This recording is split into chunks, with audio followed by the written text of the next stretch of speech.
ya pemimpin yang terpilih harapannya untuk industri tambang di Indonesia ini seperti apa, insentif apa yang mungkin masih harus tetap dikerahkan, bagaimana untuk ekosistemnya agar lebih memiliki manfaat lebih besar lagi, apa yang perlu juga harus diperbaiki dan lain-lainnya. Silakan Pak Alex.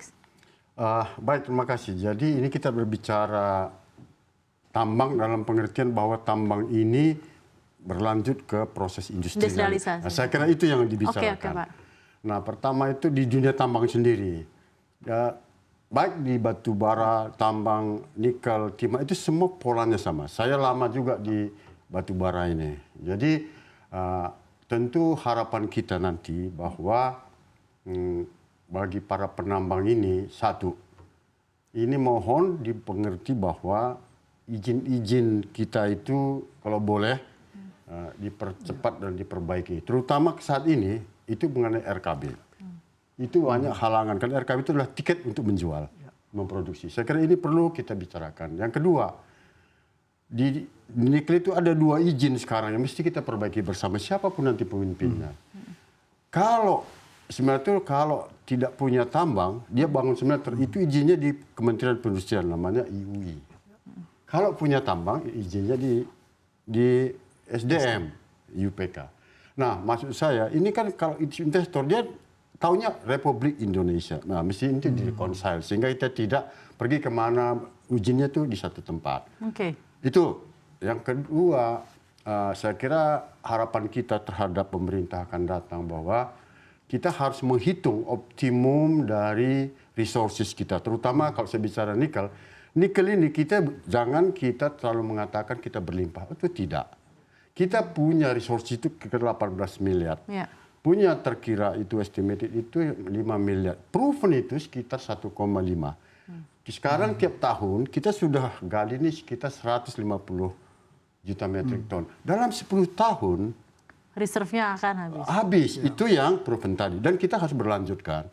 Nah, ini harus kita hitung, terutama untuk yang smelter yang menggunakan. Nah, nikel ini ada 2, limonite dan saprolite. Nah, yang saprolite ini adalah untuk pembuatan stainless steel. Nah, ini yang selama ini sudah kita tambang besar untuk stainless steel. Nah, ini smelter-smelter ini yang sudah bangun ini ya sudah. Tapi sudah stop lah. Biar kita bisa sustain resources kita. Jadi dalam pembangunan ini kan mesti ada bertahap, berjenjang, berkelanjutan. Ini mesti kita pegang. Nah, untuk limonite, untuk katoda baterai ini memang kita punya resources besar. Nah, untuk bisa menggerakkan pabrik baterai di Indonesia yang berdasarkan nikel. Karena sekarang kan ada lithium ferrofosfat, ada lithium nikel, ada sodium nanti, sodium nikel.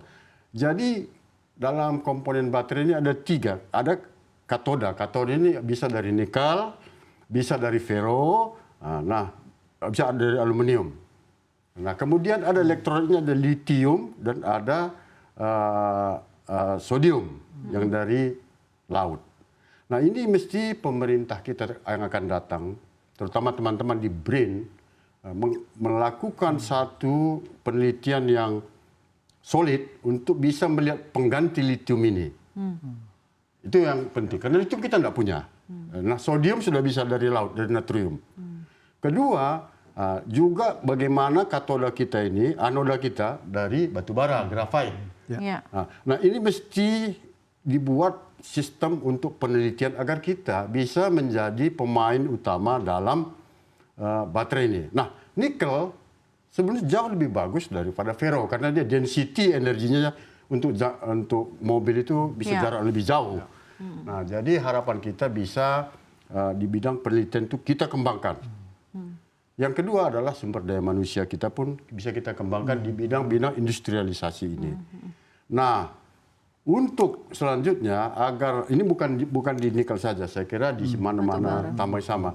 Kita terapkan sekarang bagaimana proses hilirisasi ini yang sudah berjalan kita lanjutkan dengan serius. Bagaimana seriusnya hilirisasi ini ke proses industrialisasi. Sama dengan nanti kalau di batu bara coal to liquid, coal to dimethyl ether untuk ini kita sampai sana. Jadi kita tidak jual batu bara dalam bentuk hitam saja, tapi sudah dalam bentuk liquid dan energi. Nah, jadi harapan kita tentunya nanti. Nah, insentif apa yang kita mau? Insentif itu ada dua. Satu bentuk finansial, moneter. Itu ya kan sudah cukup sebetulnya tax holiday dan lain. Yang kita butuhkan tadi adalah bagaimana pemerintah menyediakan research untuk pengembangan teknologi, lembaga pendidikan untuk mendidik anak muda kita bisa bersaing dalam spektrum teknologi tinggi ini. Dan ketiga, menjembatani bagaimana pricing kita ini bisa kita stabilkan. Jadi kita jangan mengikuti pricing dari luar. Kan lucu juga, kita produsen terbesar nikel, tapi kita selalu bersandar ke London Metal Exchange. Mestinya kan kita yang menjadi driven untuk harga nikel. Toh kita produsen terbesar nikel. Jadi kita bisa membuatkan ini menjadi benchmark untuk nikel pricing dunia. Okay. Dan terakhir harapan kita tentunya sering kita mengatakan kok investor semua dari asing untuk proses smelting dan industri. Asing atau China, Pak? Ada juga kan nggak harus China. Iya. Ada Vale, banyak orang bilangnya China gitu kan. boleh China, terutama karena akhir-akhir ini China yang masuk. Tapi kan itu buktinya Vale kan bukan China, Iya, Freeport kan bukan China. Betul. Tapi intinya saya mau mengatakan begini. Karena pengalaman kami 2012-2013 memulai dulu proses pembangunan smelter itu, kita sangat sulit mendapatkan pendanaan, dukungan dana dari Bank Indonesia. Karena dari mereka, banknya domestik. Bank domestik. Kenapa? Kita bisa paham karena mereka tidak pernah melihat industri ini. Tetapi kan kita bisa membandingkan keluar. Nah, untuk ke depan ini harapan kami dari tambang dan industri tambang itu, bank dan sistem perbankan keuangan nasional ini, pemerintah baru nanti boleh memberikan kita dukungan penuh agar kita bisa mengelola tambang kita ini dengan investor dari domestik. Kita tidak lagi harus memanggil investor asing. Kan kita ini selalu mengatakan nanti investor asing. Toh kita juga punya uang sebetulnya Republik ini. Untuk bisa membangun tahap proses industrialisasi hasil tambang dengan investor dari Republik Indonesia dengan dukungan keuangan dari Indonesia. Saya kira itu kita harapkan. Dan harapkan harus lah ya Pak ya, karena saatnya ini dong financial domestiknya sudah mulai. Ya, kalau Mbak Firna bilang harus, saya boleh mengatakan harus mestinya gitu. Tapi saya yakin kalau siapapun presiden nanti akan melihat ini sebagai satu tuntutan dari negara ini bahwa kita harus mendapatkan nilai tambah terbesar dari sumber daya alam kita dan berkelanjutan. Mantap gitu. Pak Alex.